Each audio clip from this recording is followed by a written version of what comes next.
Okay, do what thou wilt should be the whole of the law. Welcome everybody for our resumed classes after the holiday break for Esoteric Antecedents of Thelema, second course, third class. We're going to be talking about one of the most important figures in the Middle European spiritual traditions, which would be Jacob Boehme, really a crucial figure in early modernity, um, moving into the Baroque period. Um, And rather than talking about um, some place called Germany that's supposed to have a natural existence, like all national or cultural units, these are social constructions. The geology of the earth doesn't care what national state you're standing in at any particular moment. So I'm going to, sometimes I might slip into referring to this area as Germany, but in general, I'll try to talk in terms of it as either the Middle or Central Europe as its own geographical, cultural, internally diverse, but nevertheless distinct cultural zone. Um, and this area is mostly taken up by a territory that's called the Holy Roman Empire, which is a holdover from feudal times, which are now undergoing significant disruption. A civil war is basically about to break out in the Holy Roman Empire, and today called the 30 Years' War, which begins as a confessional struggle between Protestants and Catholics, as different areas within the empire have aligned with different confessional blocks and therefore form alliances with each other based on those differences, and sometimes working against those differences as well. The major political power in Europe at the time, and therefore also globally, because colonialism has begun, and so there's been now this expansion by Europeans of this zone of now fully international trade, but also now direct conquest of particular territories, which are then um, economically exploited as part of these new world empires that are building. And this family called the Habsburg dynasty controls both the Spanish Empire um, and also they've been successively electing several of the Holy Roman emperors. And so, um, and they do this by holding various fiefs within their families by members of their families or of principalities or territories within the empire, the Holy Roman Empire, that is.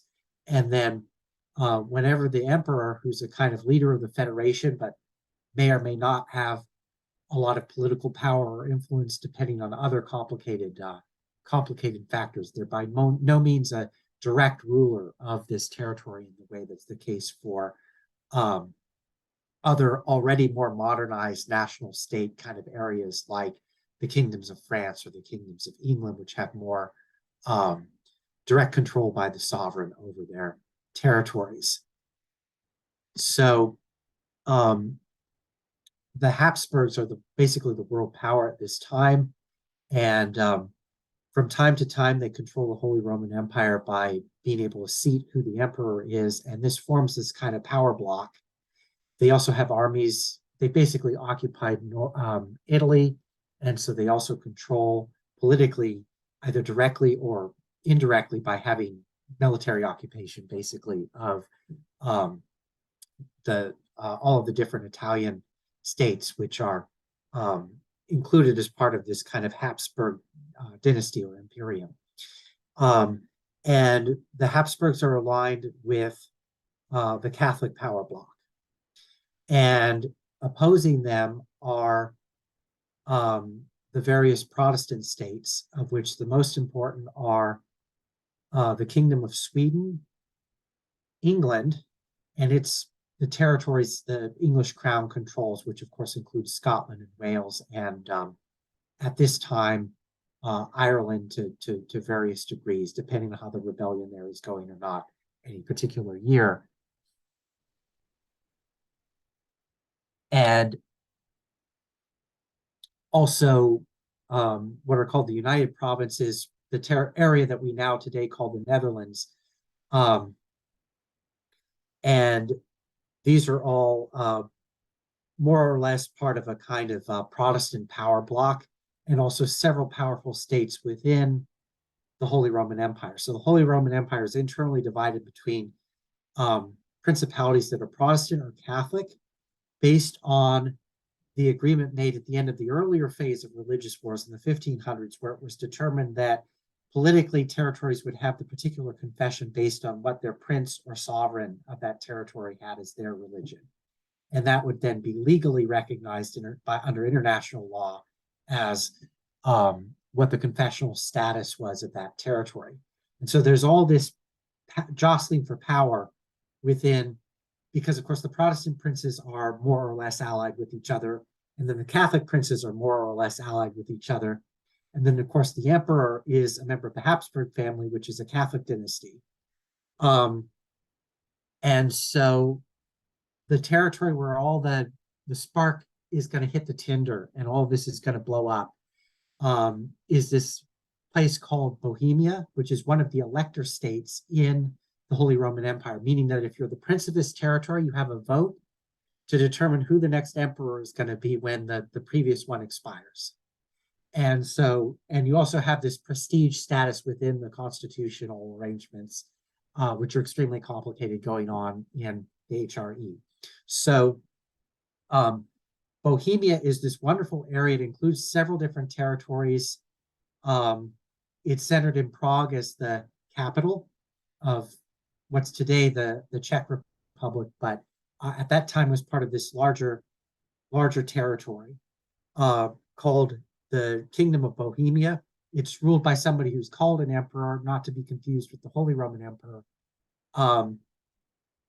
Anyone can, of course, call themselves a king or emperor, but they all have the legal status of being princes, if that isn't too complicated, within the Holy Roman Empire. Some of them call themselves emperors or kings too, or some of them are called dukes, but they're actually princes. Anyway, so there's all this, for complicated political reasons, the Bohemian territories have a level of religious freedom during the Reformation period that most other areas only later catch up to, or not, depending on their regional politics. And so there's all this stuff, all this interesting, like different components of what's sometimes called the Radical Reformation. So there's Anabaptism going on. There's Universalism. There's Unitarianism that gets started in like Transylvania. That's part of or adjacent to this area.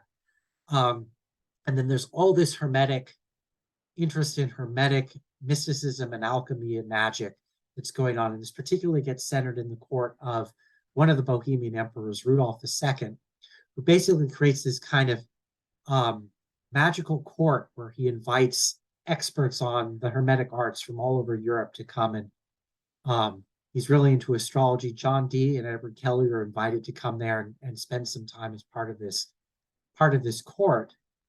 And so there's this kind of golden age of all this interesting intellectual activity that's happening there. And then Rudolf II passes away, and then there's this kind of weaker, older replacement by the name of Maudius, who's technically these people are all, the rulers are Catholic, but there's this special edict that allows for religious toleration in Bohemia. And so this permits the fact that even though the prince is Catholic, that the territory remains mixed between different denominations.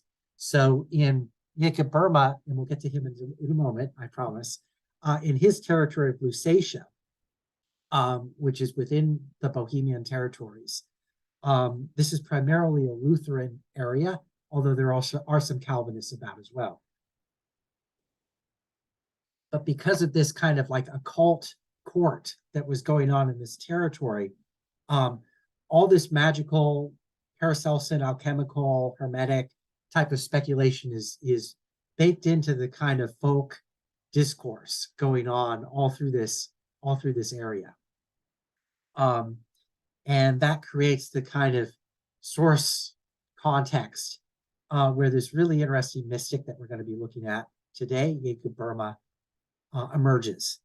His dates are 1575 to 1624. So his active period eventually overlaps with the breakout of the 30 Years' War. We'll have more to say about that in a moment. He's mostly based in a town in Lusatia called Görlitz, which is a prosperous, middle-sized, what would have been a medieval town. Now we're in the early modern period. People don't know that yet because it's still getting worked out how these transformations are occurring. So in Central Middle Europe, all through the high and late medieval period, there's this intense growth of a new urban class and a growth of a new kind of urban civilization in Central Europe, which is then the basis for the subsequent modern, what Marx calls bourgeois experience. That's just French for what the Germans call the burghers, which are this kind of middle class. These shop owners, homeowners, small business or property owners that are emerging as the major class that most of the population is going to be centered in these new emerging modern national states in Europe. And Central Europe, what's going to become Germany and Austria, this is the area where some of the first really high levels of political density are occurring. London and Paris are major cities, but those countries are still largely rural. It's in Central Europe where you kind of have the emergence of this new culture or society based around this new emerging burgher class. Jacob Boehme is sometimes described as a peasant. That's technically incorrect. He's a member of this burgher class. He's an artisan. His family are shoemakers, which is a professional guild trade that you set up your own shop for and run your own business. And then you're a member of the guild. And so the laws are established to facilitate that and allow you to negotiate as a class block politically with other political concerns within city politics. Boehme's relatively well off, married, owns his own house and property, is able to pretty much move about as he wants in the area to visit friends in other cities and so forth, because he has people who work for him at his shop, so he doesn't have to be there all the time. He controls the business, but the image that he's kind of sitting there in the dark with a candle, making a shoe while he's scribbling away on his manuscripts is not entirely wrong, but it's a bit exaggerated. It needs to be contextualized in this larger frame. He's perfectly fluent in German, written German, which has now been standardized by Martin Luther's translation of the Bible. So he writes and speaks the High German dialect that's emerged at the time. He does not know or speak Latin. He knows a few words in Latin, but he's not a member of the scholarly class. He's not really associated with academic circles. So he's not really a humanist scholar, which doesn't mean that he isn't affected by that discourse in a more broader sense. But he really is kind of articulating the viewpoint of this new emerging. He represents the common person, is what I'm trying to say in that viewpoint of the time. And of course, he's literate and he can write, and he becomes a prolific writer, especially during the later period of his last few years of his life. He's writing piles and piles of manuscripts. It takes him a while to kind of develop, but once he's going, he's quite the writer of large tomes of mystical lore. He allegedly has a kind of mystical awakening in 1600. I say allegedly not to imply that something didn't happen, but to say that um, he becomes kind of the purveyor of his own mythology uh, after he becomes his writings become famous, and towards the end of his life, he's basically surrounded by a circle of admirers, and is very much the self-promoter in his letters and writings, promoting himself as this kind of magical sage, basically. And he very much plays the part. And um, you know, creates these manuscripts that he distributes to his followers who copy and publish them, and has a circle of correspondence, um, and so he's always promoting his own narrative, his own kind of um, self-mythologized and increasingly awesome account of his supposedly decisive magical mystical awakening in 1600. um, I think saying that it's an awakening is a good way to put it, because it opens the door for that what then becomes a very rhetorically developed and intellectual system that, of course, he doesn't just come up with in 1600. It takes over a decade for him to work out his ideas through several successive draft manuscripts of this book, his first book, which is called the Aurora. And this is finished in 1612, and then circulates in manuscript and is published in 1613, and kind of gets around and becomes famous. Um, and then he's prosecuted by local authorities who are concerned about heresy in his writing, and he's told he can't write anymore. But then in 1618, he resumes writing again. We'll get to that. And the story goes is that the manuscript was copied and circulated without his knowledge, but there's some uh, scholarly, let's just say that should be viewed with the hermeneutics of suspicion, that um, the publication subsequently, when he encountered legal difficulty, was something that he wanted kind of to publicly disavow responsibility for. But in fact, it's likely that he was showing this around, and so um, he probably was co-conspiring, and he wanted to get it out, and that's why it got out. So this happens in 1613, and then in 1614, the Fama Fraternitatis is published, and then this controversial earlier book, Aurora, now becomes even more famous because it's seen as maybe anticipating the furor over the Rosicrucian Manifesto being published, and the whole craze in Europe over this alleged fraternity. And Boehme is then seen as this kind of prophetic figure who might even be maybe one of the Rosicrucians. And what happens then is in 1617, Matthias, who had been the Bohemian emperor, he dies.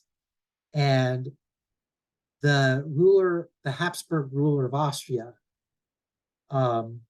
Ferdinand, is then made the elector of Bohemia. And this causes a political crisis because, as a member of the Habsburg Catholic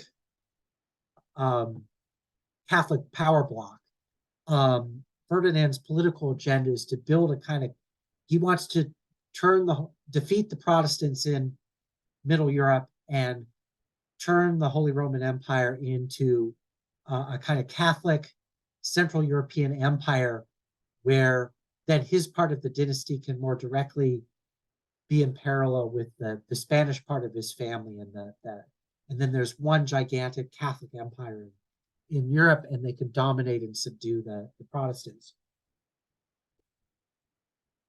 So he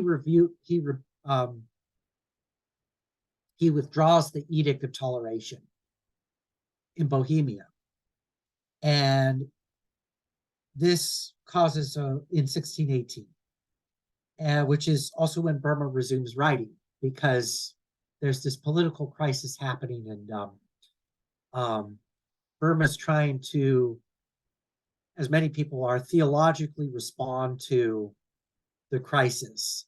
And for Burma, history is always a kind of eschatology, so he doesn't really talk directly about political or personal events in his writings, because everything that happens corresponds to things in this kind of theosophical stage of symbolic divine correspondence. And so everything takes on this kind of symbolic, eschatological, mythological. He's a little bit like William Blake in that what are concrete political events are projected in this kind of symbolic, mythical space. And then by working with the archetypes in that space, he's also simultaneously working out his political ideals and responses psychologically to what's occurring around him. So there's a revolt in Bohemia where some Protestant rebels march into Prague, and Ferdinand's delegation, which are there to promulgate the revoking of the edict, they grab them and they throw them out of an upstairs window of the castle. And then they declare that Ferdinand is no longer the ruler, and they appoint in 1619 the elector in another, a Protestant elector from the Palatinate, another territory centered in the capital of the city of Heidelberg, in the Holy Roman Empire, by the name of Frederick. And so he accepts the crown of Bohemia. He arrives on October 31st of 1619 in Prague. He's sometimes called the Winter, and there's various millennial expectations by the Protestant camp associated with him. This is going to be the big moment where they'll now have more electors within the electoral college in the Holy Roman Empire. So the balance of power now is going to switch to the Protestants, and then instead of this new emergent national state in Central Europe potentially being a Catholic empire, no, it'll be a Protestant empire, and then we'll have the advantage over the Catholic bloc. And so anyway, Frederick marches into Prague. Various mercenaries from Protestant countries are accompanying him to set up this sort of and this new military alliance is already formed around him. And then in the spring, Ferdinand, who has been deposed as the ruler of Bohemia, but he's still the ruler of Austria in Vienna. And so an army goes out from Vienna and they kick Frederick right out of Bohemia. And the 30 years, and then there's a counterattack, and then the 30 Years' War gets rolling. And the Civil War just begins to just escalate out of everybody's control from that point on. And then increasingly, Boehme's writing become more and more kind of frantically prolific. And he continues to write from about 1620 to 24, a huge amount of writing he does during this period. And then he dies in 1624. And the actual war continues until about 1650. And so first, let's talk a bit about Aurora, which is the first book. Basically, this is a work of Paracelsian mysticism. So it's the stock conceptions and ideals and rhetoric of alchemy being turned into a kind of hermetic cosmology. And it's very much linked to Marsilio Ficino's ideal of this idea of there being a world soul that provides the kind of universal matrix or spirit substance that connects everything in the universe through correspondences. which can then be magically manipulated through a kind of natural magic, which is also at the same time a kind of natural science. And basically that paradigm is being continued in Burma, but it takes on this very personalized, unique rhetorical form, which I'll now attempt to characterize. So the basic issue or problem for Burma in Aurora that he's trying to address relates to the question of Eucharistic presence in the conflict, even sometimes combat, between the Lutherans and the Calvinists, because there'd been one of the major sticking points of controversy in the Reformation had been the status of the sacraments, whether they're literally the body and blood of Christ that's transubstantiated magically, basically, during the Mass, and whether that medieval idea, transubstantiation and the doctrine of the literal presence of the body and blood of Christ in the sacraments, is a medieval Catholic belief, but it isn't part of doctrine until after the beginning of the Reformation, when it becomes problematized in debates about whether it's true or not. And then the Council of Trent, which establishes the doctrinal content of what's called the Catholic Counter-Reformation, only at that point is real presence in the Eucharist through transubstantiation made official Catholic doctrine.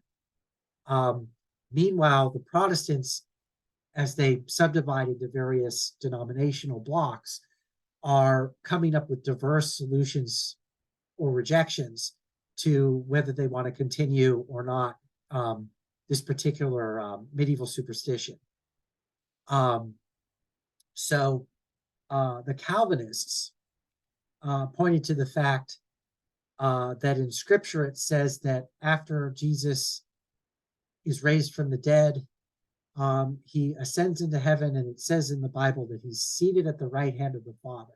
So they said, well, but if it says that he's seated at the right hand of the Father, that means he's in heaven, and so he can't also be on earth. So you're not being scriptural, and this would be their proof text. You're not being scriptural when you say that Jesus is still on the earth, because Scripture says that he's in heaven with the Father.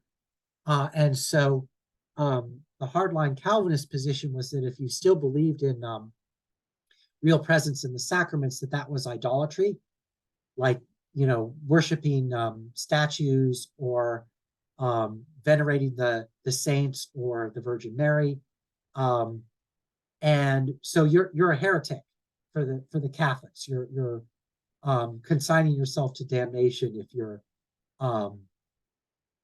believe that medieval superstitious nonsense about the real presence of the body and blood of Jesus in the sacraments. Now, in contrast,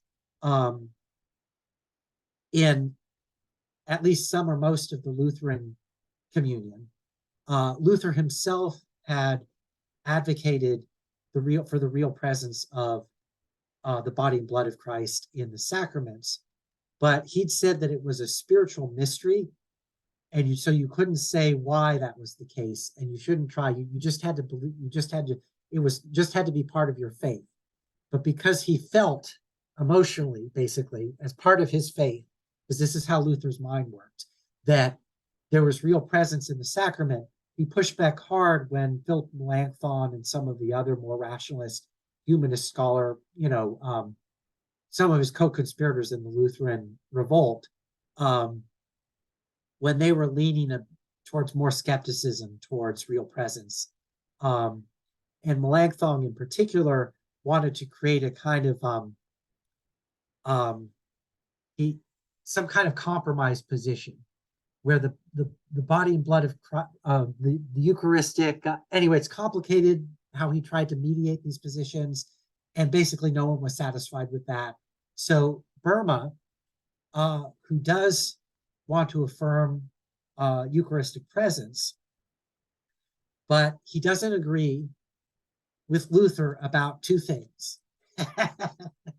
Boehme's a Lutheran, but his mysticism is opposed to Luther's own doctrines, basically on two really important points.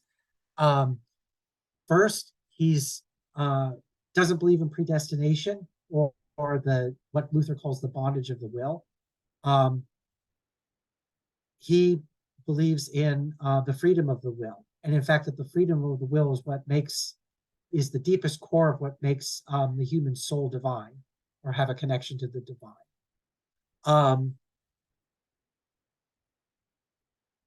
Second, he doesn't follow the more standard Protestant line, and this has its own manifestations in different places later in Puritanism or whatever, that God is a mystery that can't be fathomed, and so you shouldn't try to know too much. You should just accept in faith that these are mysteries of religion, and that's the proper and appropriate. You could call this a kind of anti-intellectualist component to Protestantism. Boehme also rejects that. He feels that the divine is everywhere present.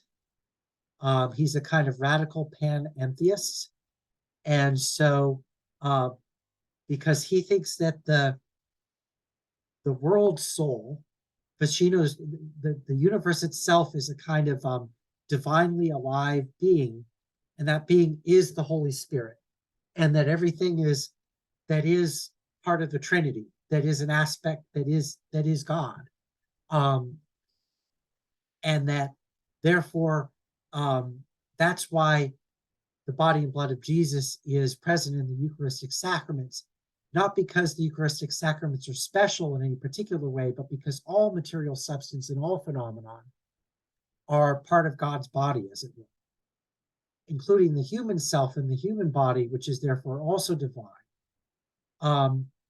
But in addition, we possess these kind of the fullness of the divine spirit in us. And that's election for Boehme. And election then is also universal. All human beings possess it. And so he has a kind of universalism. This is very Bohemian to his Christianity. So he's a kind of universalist as well. Now he still calls that Christianity because that's his culture, but nevertheless, he's breaking out of he's opposed to the kind of sectarianism that's surrounding him, and he has this idea that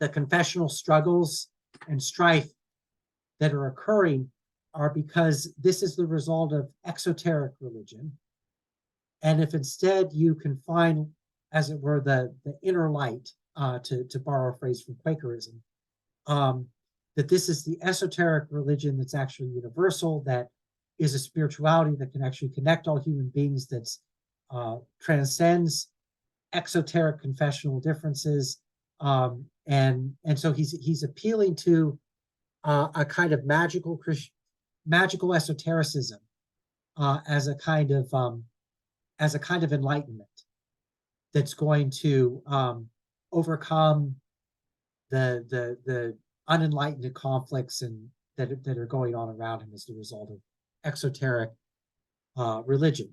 And he's the prophet of a kind of new theosophical enlightenment that's going to bring illumination to human beings, that is going to liberate them from the previous restrictions that they've been suffering from. Now, of course, this obviously links to Thelema, which is carrying on that kind of ideal, just further updated into the later phase of modernity that we're currently part of. But in this sense, Jacob Boehme is very much a prophet in the pansophical tradition, if you will, that Thelema is also a successor of. He's within our jurisdiction, as it were, of our tradition.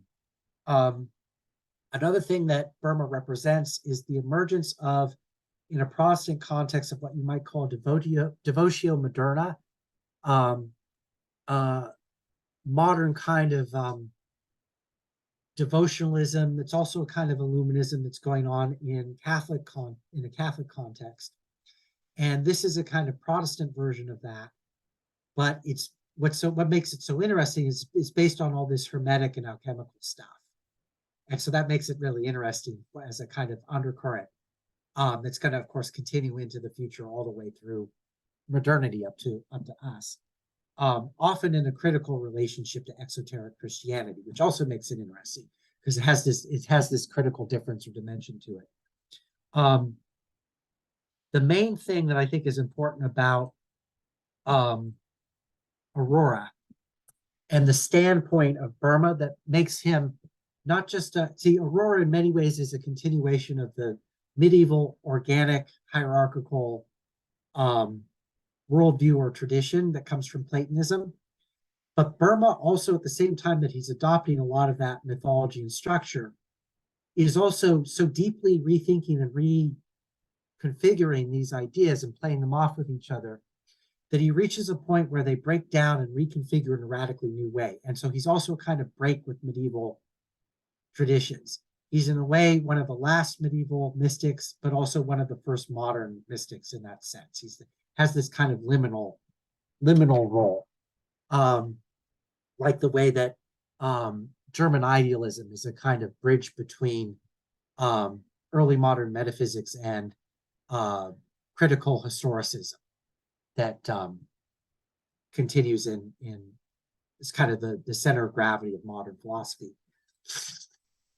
And of course, German idealism is highly influenced by Jacob Boehme, particularly Friedrich Schelling and Hegel.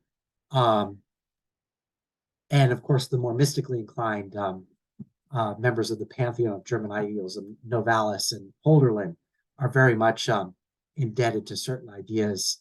The dialectic itself, which we'll get to in a moment, can be seen to emerge out of a threefold scheme that Boehme has that we're just about to get to. But first, the really important thing in the Aurora is the shift from the Ptolemaic conception of the universe to, which is a closed, organic, hierarchical vision of the universe, to Copernican heliocentrism, where the sun is at the center of the solar system, the planet Earth is just another one of the planets that orbit around it, and then you're in an open universe of infinite space and time that then might be eschatologically bounded conceptually, but is experienced as a kind of radical opening up of the medieval space of the world into this frightening, angst or anxiety-inducing open universe, where God seems to retreat to an infinite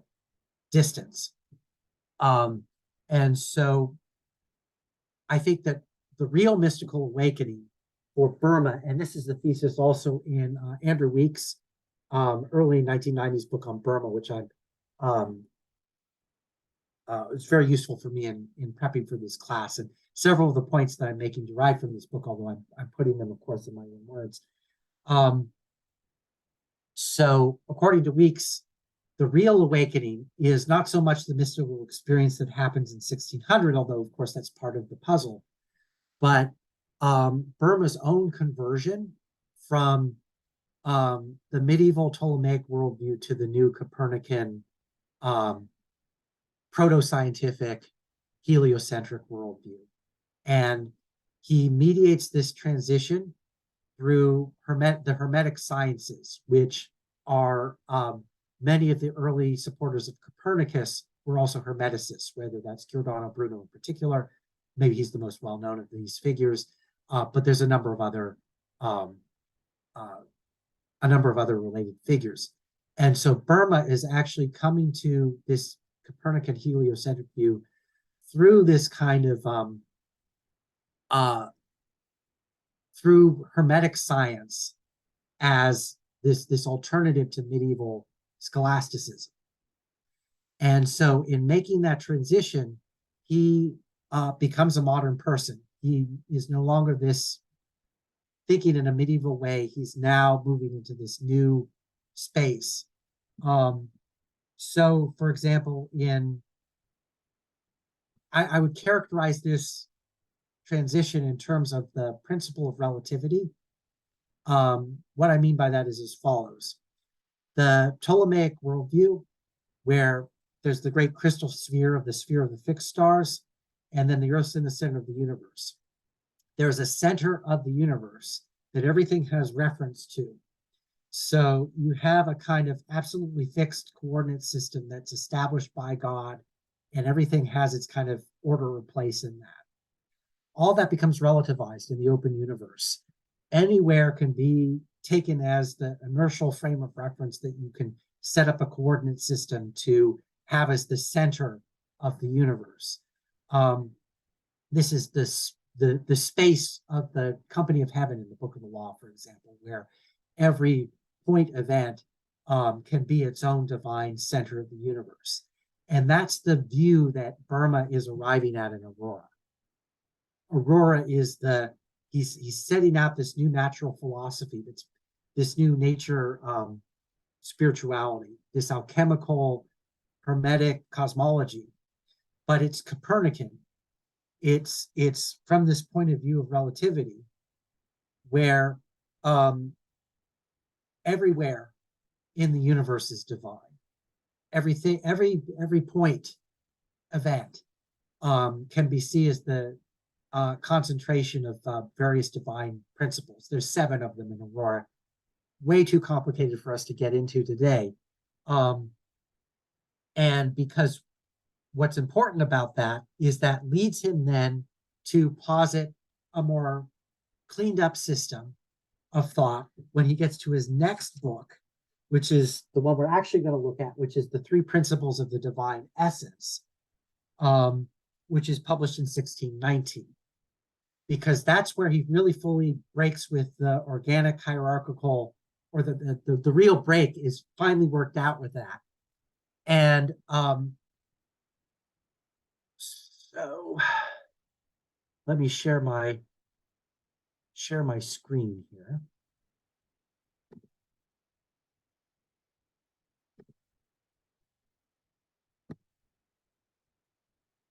Okay. Okay, so starting there where it says number 31, Dan, if you could read that paragraph that's number 31 on the page.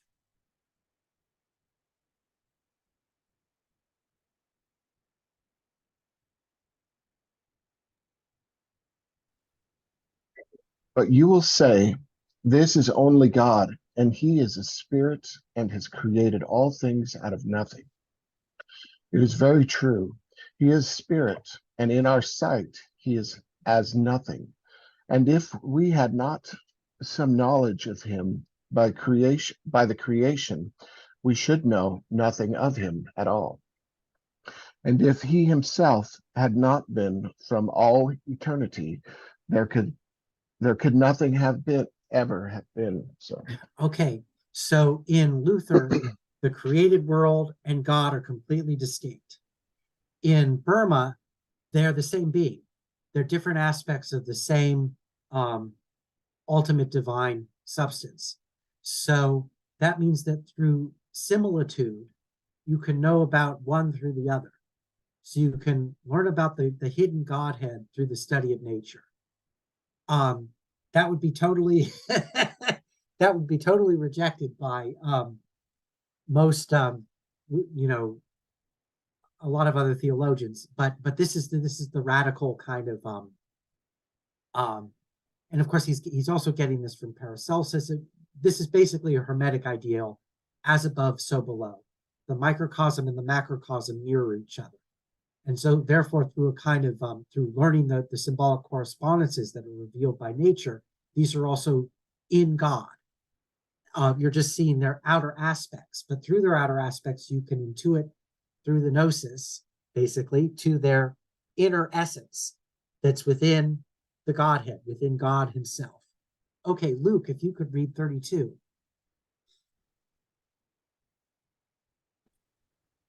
Okay, can you hear me? Yes, we can. Go ahead. Okay. But what do you think there was before the times of the world, out of which the earth and stones proceeded, as also the stars and elements? That out of which these proceeded was the root. But what is the root of these things? Look what do you find in these things? Nothing else but fire, bitterness, and harshness, an astringent sourness, And these three are but one thing, and hence all things are generated. Now this was but a spirit before the times of the world, and yet you cannot find God in these three forms. The pure deity is a light which is incomprehensible and unperceivable, also almighty and all-powerful. Where is it, then, that men may find God? Okay, now this here is one of the basic things that Boehme discovers through his contemplation of the world, which is that evil appears to be inseparable from nature, meaning that there's a kind of innate negativity or entropy to all created and manifested things, where they contain a kind of negativity within themselves. So good and evil co-arise together in nature. Now comes the really, really radical move that Boehme is about to make that is unthinkable in exoteric Christianity, but that he's going to arrive at through his mystical contemplations. He's going to decide that because nature is a similitude of what's going on, the dynamic of how natural things interact with each other is the outer expression of what's inside the Godhead. He's going to conclude that the reason that evil exists in the world is because evil is within God before the creation, and that evil originates in God because God is in God's self, within the Godhead, self-divided against God's self in a way that creates this stress or tension that then breaks out of itself to form reality. Okay, I think who's next? I think Derek, you haven't gone yet, right? Could you read number 33? Here open your noble mind, see and search further. Seeing God is only good, from whence comes the evil? And seeing also that he alone is the life and the light and the holy power, as it is undeniably true, from whence comes the anger of God? From whence comes the devil and his evil will? Also hellfire, from whence hath that its original? Seeing there was nothing before the time of this world, but only God, who was and is a spirit, and continues so in eternity. From whence then is the first materia or matter of evil? For reason gives this judgment, that there must needs have been in the Spirit of God a will to generate the source or fountain of anger. Okay, a will that is the source of this innate negativity, a kind of will within God that's a kind of internal self-negation through which the nothingness of God negates itself and becomes everything. That's the movement here. Henry, could you read 34? But And now let's just include 35 with it, because that's a short one. Sure. But now the scripture saith, the devil was a holy angel. And further it saith, thou art not a God that willeth evil.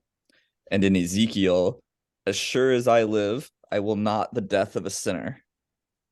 This is testified by God's earnest, severe punishing of the devils and all sinners, that he is not pleased with death. What then moved the devil to be angry and evil? Okay, how is the devil then created by God to be evil if it doesn't come from God? Keep going. What is the first matter of it in him, seeing he was created out of the original eternal spirit? Or from whence is the original of hell, wherein the devils shall remain forever, when this world with stars and elements and earth and stone shall perish in the end? And then Taryn, if you could read 36.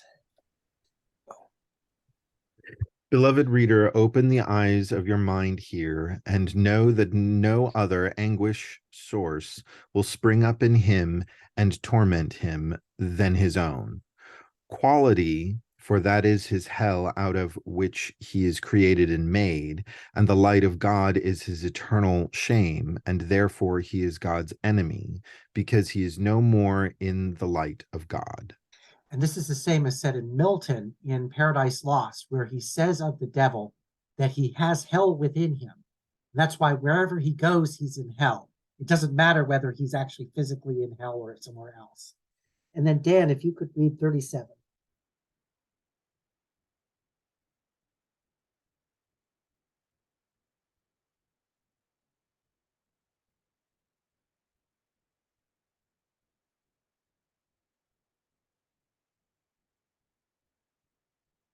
Okay, let's have Derek. Could you read 37? Now you can here produce nothing more, that God should ever use any matter out of which to create the devil, for then the devil might justify himself that he made him evil, or of evil matter. For God created him out of nothing, but merely out of his own essence or substance, as well as the other angels. As it is written, through him and in him are all things. And his only is the kingdom, the power, and the glory. And all in him, as the Holy Scripture witnesses. And if it was not thus, no sin would be imputed to the devil nor men, if they were not eternal, and both in God and out of God himself. Okay, there we go. And there's the dialectic that makes God the root of evil, which is then the negation that's inherent within creation that allows creation to then happen, to have dynamism in time, to exist historically, and to come forth. And what that leads Boehme also then to do is to speculatively equate Lucifer with Christ. That these for him are linked principles, because the fall of Lucifer from heaven is also like the incarnation, you see. And in fact, he likens the birth of of nature out of this antagonism that's within the Godhead to a lightning flash that's emerging out of storm clouds. Because he says that the fire is within water and becomes visible and lightning. And so you see, and this is his sort of metaphor for how the divine spirit can be within all created things, even though it's invisible, but then it can break forth in this kind of will, which is then also our own free will. Within us is also that lightning flash. That's this Luciferic Christ incarnational presence of the divine activity within our own activity. Okay, so then this is quoted from a text called the Three Principles of the Divine Essence. These three principles, let me return to the main screen here. Great. And then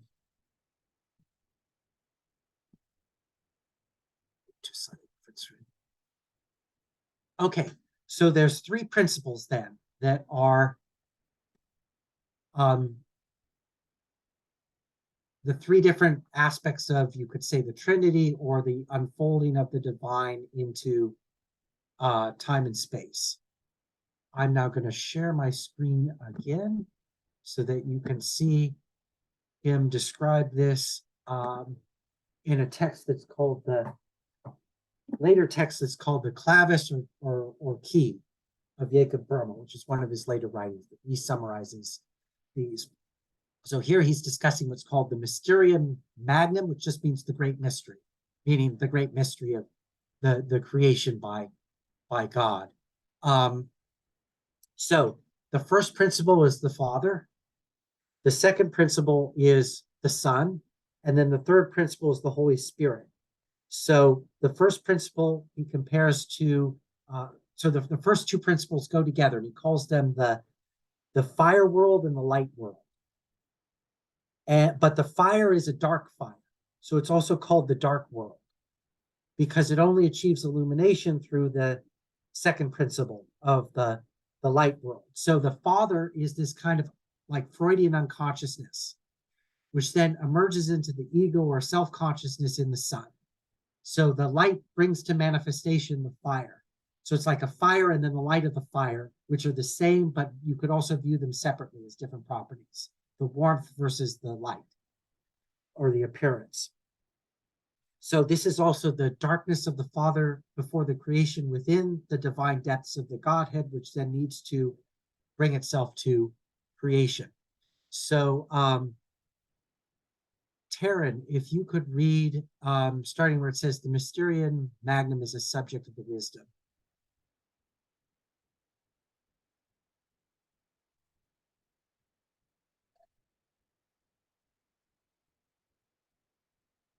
Maybe Taryn stepped away. Henry, if you could read where it says at the top of the page there. The Mysterium Magnum is a subject of the wisdom where the breathing word or the working willing power of the divine understanding flows forth through the wisdom, wherein also the unity of God together flows out to its manifestation. Keep going. For in the Mysterium Magnum, the eternal nature arises, and two substances and wills are always understood to be in the Mysterium Magnum. The first substance is the unity of God, that is, the divine power and virtue, and the outflowing wisdom. Okay. Taryn, are you back? Could you read where it says the second substance? Sure. The second substance, sorry. The second substance is a separate will, which arises through the breathing and outspeaking word, which will has not its ground in the unity, but in the mobility of the effluence and breathing forth, which brings itself into one will and into a desire to nature, namely into the properties as far as fire and light. In the fire, the natural life is understood, and in the light, the holy life, that is, a manifestation of the unity, whereby the unity becomes a love fire or light. Okay, fire and light. These are the first two worlds, the dark world and then the world of the sun. Now, this is also the light that he's talking about in the light world. He also associates with the imagination and the sensibility. So just as in our own mind, the world is kind of illuminated for us by our consciousness, but then there's a kind of darkness within us that consciousness emerges from, and then in light of that, then the nature around us becomes then lit up, as it were, and visible to our perception. So this is the kind of interplay that's going on. And then Derek, if you could read where it says, and in this place are working. And in this place for working, God called himself a loving, merciful God, according to the sharpened, fiery, burning love of the unity, and an angry, jealous God, according to the fiery ground, according to the eternal nature. So it's good and evil together are within the Godhead. Keep going to the next paragraph. The Mysterium Magnum is that chaos out of which light and darkness, that is, the foundation of heaven and hell, is flown from eternity, and made manifest.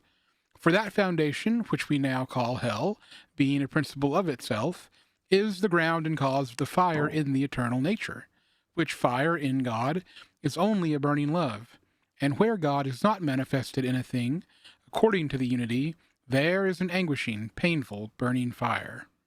Okay, so this is the basic ideal, and the three principles of the divine essence.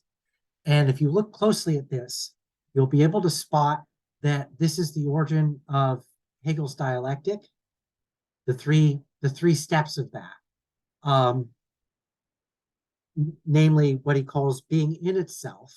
That's the dark world of the Father that has to come out of itself and then reflect from outside back on itself. And that's the being that's for itself, that can perceive and be related to itself. And then the synthesis of those two, their dialectical interplay, gives rise to the manifest third principle, which Hegel calls the being that is in and for itself, the third moment of the dialectical triad.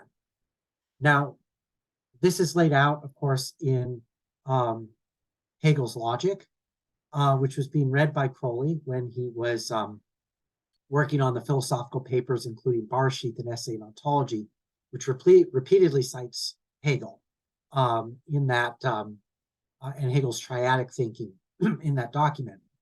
And then that is the basis for the development of Crowley's idea of the Kabbalistic zero, which then appears in the Book of the Law. And if you look closely, the Thelemic theogony, Nuit, Hadith, and Rahor Kuwait, is again this this threefold principle that you can already see emerging in Burma. So for example, in Burma, the first principle is matter in its kind of innate unconscious form, and then the second principle is the informing form that's given to that prime matter. So you could say that that's energy. So, and then those combination of those two is then the world. So likewise, in the Book of the Law, Nuit is matter and Hadith is energy or motion. So you have the interplay of those two principles. That's then their marriage or interrelationship. Their dialectic then gives rise to Rahor Kuwait is the manifest magical universe, ruled from that heliocentric sun at the center of the tree of life. There's a lot more to be said about this, but I want to, in the time that we have remaining, talk about how this relates to the concept of will, because what is also going on in Burma is that he's formulating a concept of a kind of will or drive based on a theme of negation.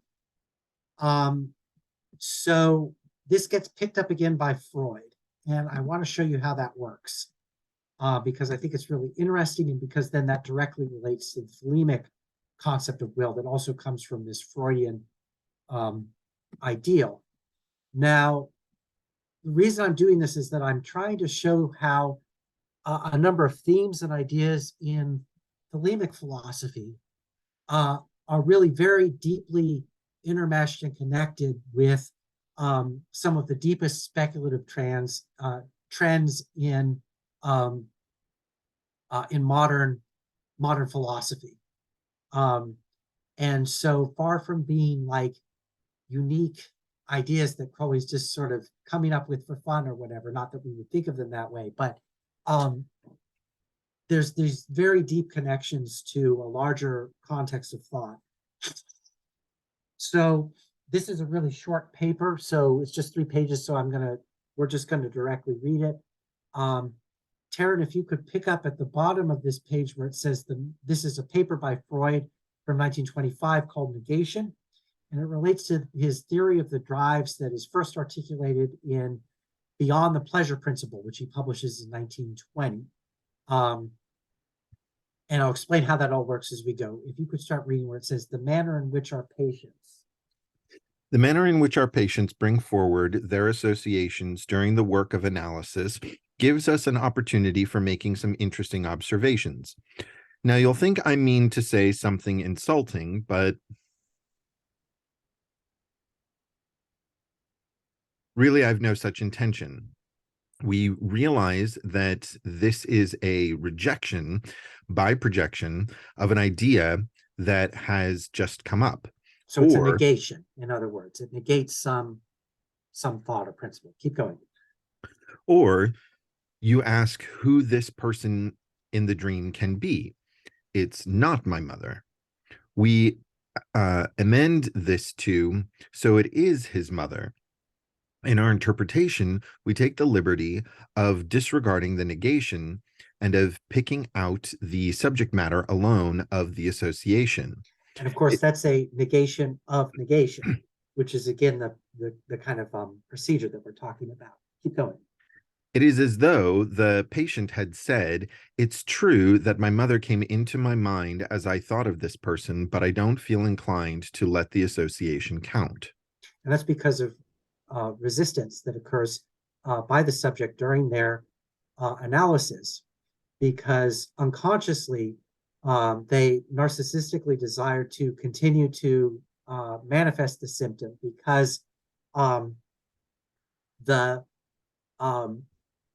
because of the operation, what Freud calls the pleasure principle.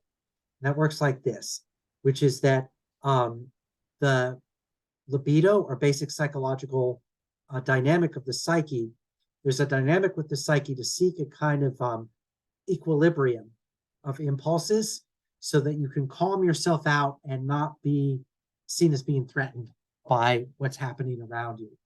And so the psyche seeks, there's a dynamic within this. Now, this is opposed by another dynamic that seeks disequilibrium called the drive. But there's this instinct called the pleasure principle that's tied to the libidinal impulses that seeks a kind of addictive stasis. And so the patient, when they're undergoing analysis, from the position of the pleasure principle, will resist healing because it's safer to remain stuck. The psyche is unconsciously feels threatened by the opportunity to heal because that creates new circumstance. It's used to its symptom. It's gotten used to being miserable with its neurosis. And so it's afraid of giving that up. And so there has to then be the introduction or the actualizing of this other dynamic, this other instinct called the drive, which are the death instincts because they negate the stasis, you see. So there's a kind of negative moment in that opens the psyche up to continue to grow. Derek, if you could pick up where it says, there is a very convenient method. There is a very convenient method by which we can sometimes obtain a piece of information we want about unconscious repressed material. What, we ask, would you consider the most unlikely imaginable thing in that situation? What do you think was furthest from your mind at that time? If the patient falls into the trap and says what he thinks is most incredible, he almost always makes the right admission. A neat counterpart to this experiment is often met with an obsessional neurotic who has already been initiated into the meaning of his symptoms. I've got a new obsessive idea, he says, and it occurred to me at once that it might mean so-and-so. But no, that can't be true, or it couldn't have occurred to me. What he is repudiating on grounds picked up from his treatment is, of course, the correct meaning of the obsessive idea. And so, of course, Freud is just saying that you have to be savvy. The unconscious repression is obsessional, so it's always manifesting itself. The neurotic is always returning to the particular theme or impulse, but they're also denying it at the same time. But then that denial is also part of the restatement, you see. So you're behind what the person says that they're doing. You're looking, what are they always saying when there's some core kernel here that they're always continually coming back to, some theme. And the trick of the analysis is to recognize that when it keeps obsessionally recurring, never mind what the person thinks from moment to moment as they're kind of vacillating around what they think that they mean. And then you can arrive at the kind of core impulse that's being psychically talked about. Henry, if you could pick up where it says, thus the content of a repressed image. Thus, the content of a repressed image or idea can make its way into consciousness on condition that it is negated. Negation is a way of taking cognizance of what is repressed. Indeed, it is already a lifting of the repression, though not, of course, an acceptance of what is repressed. We can see how in this intellectual function it is separated from the affective process. Okay, there's the two instincts. The libidinal dynamic associated with the pleasure principle is associated with the immediate affectivity. But then there's this intellectual function, this opportunity to reflect that is opened up in this space of where the psyche can make judgments about its affect, not just be subsumed immediately to its affect. And that's linked to the death drive. That's linked to what Freud is now going to call the reality principle, which tests what the libidinal instincts are indicating and doesn't just obsessionally rely on that just immediate emotional impulse. Keep going. With the help of negation, only one consequence of the process of repression is undone. The fact, namely, of the ideational content of what is repressed not reaching consciousness. The outcome of this is a kind of intellectual acceptance of the repressed, while at the same time what is essential to the repression persists. In the course of analytic work, we often produce a further, very important, and somewhat strange variant of this situation. We succeed in conquering the negation as well, and in bringing about a full intellectual acceptance of the repressed, but the repressive process itself is not yet removed by this. So there's still the manifestation of symptoms, but the symptoms are now recognized by the person being analyzed as symptoms of the narrative that they've been able to recover of how they received that trauma. So then there's a kind of negation of negation, and this is important in the therapy because this is the place where you can retrain your response to the traumatic symptom, which allows you then to begin the healing process. Okay, back to Derek. If you could read, since to affirm or negate the content of thoughts. Okay, please scroll up. Yes. Since to affirm or negate the content of thoughts is the task of the function of intellectual judgment, what we have just been saying has led us to the psychological origin of that function. To negate something in a judgment, at bottom to say, this is something which I should prefer to repress. A negative judgment is the intellectual substitute for repression. Okay, so that's the drive taking over from the libidinal dynamic, where you can shift from one to the other. Keep going. Its no is the hallmark of repression, a certificate of origin. Like, let us say, made in Germany. With the help of the symbol of negation, thinking frees itself from the restrictions of repression and enriches itself with material that is indispensable for its proper functioning. Notice he says the symbol of negation, not just negation as such, the symbolization of that. That's because the psyche functions linguistically for Freud. And so you're always working within a kind of symbolic motifs. So you can activate this negation by symbolizing it to yourself. We're moving along now, and I want to skip ahead actually a little bit. Let's go to where it says page 669. And Taryn, if you could pick up where it says judging is the intellectual action. Judging is the intellectual action which decides the choice of motor action, which puts an end to the postponement due to thought and which leads over from thinking to acting. This postponement. Okay, so that's will, which is linked to the drive. Now I'm going to skip forward just a little bit more. And then where it says the study of judgment affords us, pick up again there. The study of judgment affords us, perhaps for the first time, an insight into the origin of an intellectual function from the interplay of the primary instinctual impulses. Judging is a continuation along lines of expediency of the original process by which the ego took things into itself or expelled them from itself, according to the pleasure principle. The polarity of judgment appears to correspond to the opposition of the two groups of instincts which we have supposed to exist. Affirmation, as a substitute for uniting, belongs to Eros. Negation, the successor to expulsion, belongs to the instinct of destruction. Okay, so that's the life and death instincts. Life or Eros associated with the libidinal dynamic, pleasure principle. The so-called death instincts associated with negation, intellectual judgment, the historical development of the ego, of the psyche in emergence out of the original unconscious darkness. But then this is the emergence of the life world from the dark world, you see, of the illumination of the will that's now emerging that then allows the psyche to then emerge out into the third principle of the world.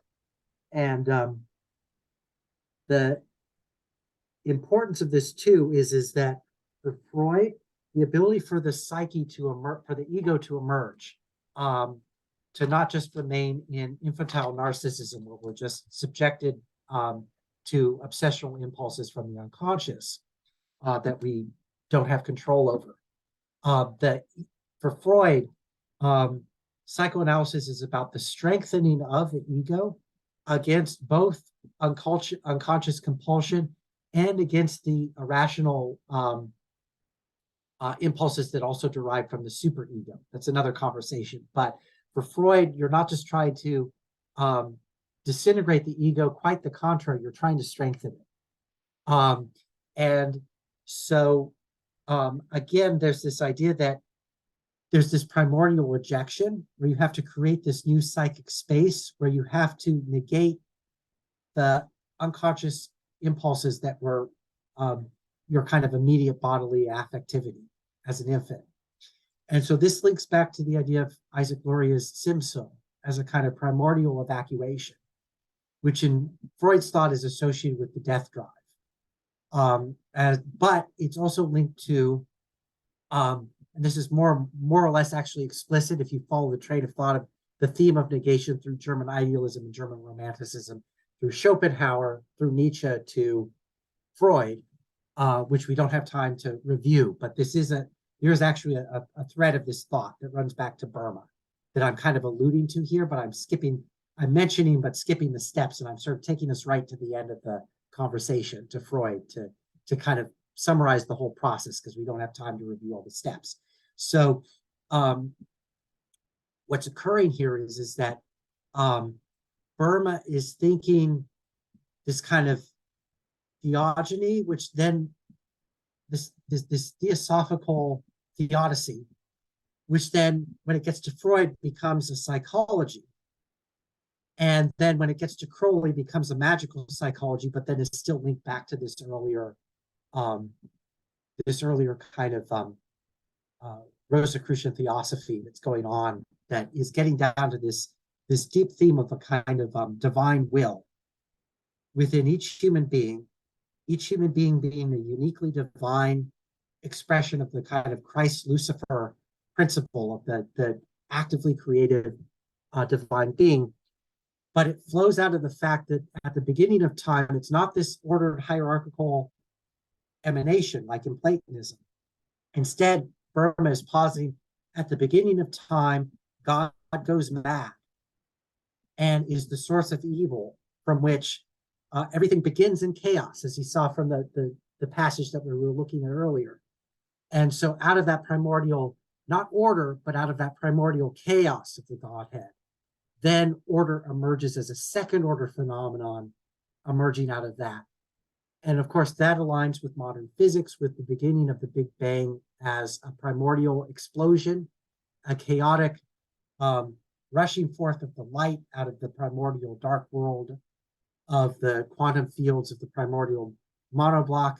Potentiality becomes actuality. There's this lightning flash of the will of creative forces in play. And then the third principle of an ordered magical universe of nature can then, where we can work out our true will, then becomes possible as this third emergent principle. And the theodicy of that has already been worked out in the early 1600s by Jacob Boehme. That's at kind of this root of our own tradition. Even before this becomes more theoretically explicit and worked out in German idealism and romanticism, it's already worked out in a kind of mythological poetic form in Boehme's mysticism, which is what we were looking at. Okay, so we've got about 10 minutes left. I know we've covered a lot of material, but I do want to give us a few minutes to ask some questions or anything that you might want me to, or just also comments or reflections of your own or what you think this means to you or where you're at with it. So I just want to throw the floor open to the floor now. And let's talk about some of these ideas and how they relate to Thelema or magic.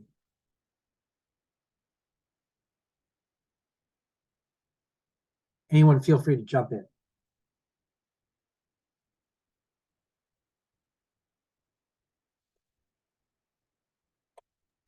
It does seem that Crowley rather pointedly, is coming back to this Freudian tension of, life versus the death drive in his commentary on L, in the choice between the dove and the serpent.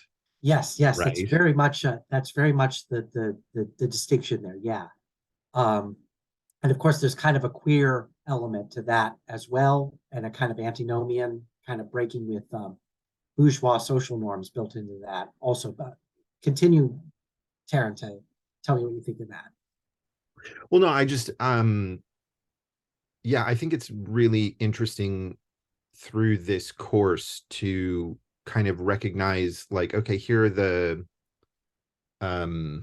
signposts, historical intellectual signposts that have all come into inform Thelema in various ways, and how sometimes that then it's either like a very direct influence, or it's an influence that then Crowley is sort of taking a different take on, like it's influencing, but specifically influencing in opposition.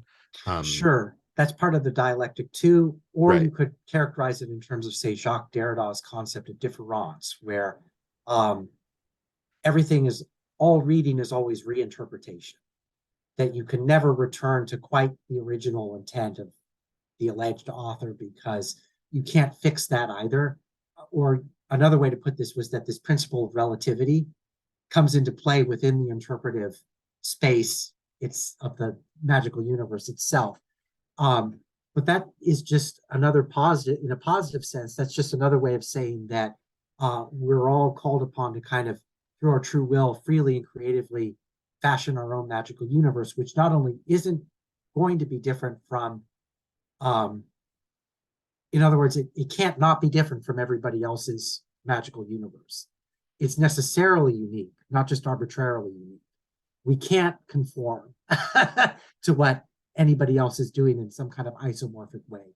We have to make our own interpretation of what these symbols mean. And the more our reading is informed by the very rich genealogy of these ideas back in time, the more premium material we're going to have to work on with our divine will to hew out the particular shape of whatever the house we want to live in. And the way that for Burma, because of the 30 Years' War is happening, and the old feudal order is basically absolutely breaking down. It's basically what's happening. And this new world is being created. And he recognizes that. And in that moment, he has this kind of breakthrough where he's already beyond medieval Christianity. He doesn't know that because he can't. But there's been a kind of breakthrough in Burma's thought, and he's suddenly thinking as a modern person. And all these rich interpretive possibilities now come into play, and he becomes it's not like he becomes more and more silent, like the pietistic, anchorite in their cell or whatever, withdrawing into this via negativa. For him, negativity becomes permutative. It becomes more and more, there's more and more that you can say, more and more that you can understand. And of course, what this is turning into is modern science, which is also, from Crowley's point of view, a kind of magic as well. The science and art of causing change in conformity with will. It's just that for Boehme, science for him is alchemy. Whereas we have a more developed version of the implications of the relativity principle in, of course, special and general relativity from Einstein, as well as quantum mechanics, which emerges from the implications of that, where reality is conceived as probabilistic and not deterministic. And the Protestants are afraid of the modern universe that they've broken out into. And so that's why they want to posit determinism, to reinscribe predestination into nature, because they're terrified of the open universe that they've arrived in. And But that is also the space of creative freedom and of the divine coming into our own power. And so you can also embrace that open universe rather than be the Puritan who's always like sticking their head in the sand and I've got to censor and morally control what's happening. Or you can release yourself radically into it, which is what Boehme is doing. And that's why he becomes a kind of arch heretic at the time, but also it's kind of wonderful what he's doing. And people are thrilled by it.